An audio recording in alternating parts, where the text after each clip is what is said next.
so much, Ella. Well, to launch or not to launch, NASA is still trying to decide this morning whether to launch Artemis 1. It is a return to the moon after about 50 years.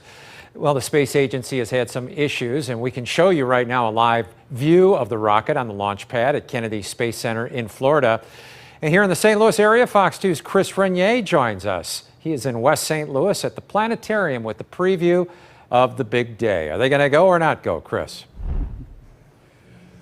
Well, that's the question of the hour, isn't it, on the question of to launch or not to launch? Certainly the question of the day. We are inside the lobby of the planetarium here in West St. Louis. You can see we've got the live picture up there of the launch pad in Florida as we await word from NASA about whether or not this launch is going to happen.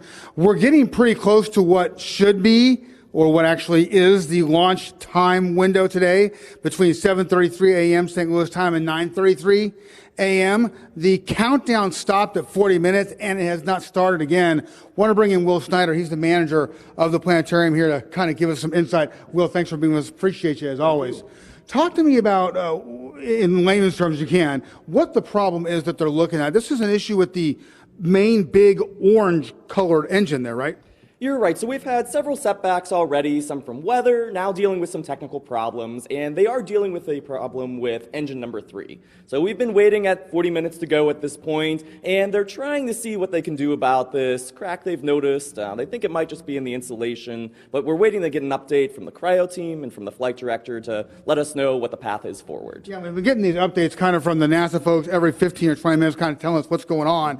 This Artemis program, for those who might not know, has been in the works for a decade or so. It's not like this just got started. How important is it for this to go smoothly for NASA? Because this is a big deal for them. You're absolutely right. The Artemis program is incredibly exciting, and big things take time, I guess. We have been waiting to go back to the moon, but this is our first real test flight of the Artemis rocket. So the SLS system, the Orion space capsule, everything to take humans back to the moon for the first time in 50 years now. And it's really a stepping stone. Not only the monumental occasion of going to the moon, but hopefully we'll learn what we need to go to Mars and beyond. Absolutely. Now, this one does not have any people on it. They're basically testing it to make sure everything is safe.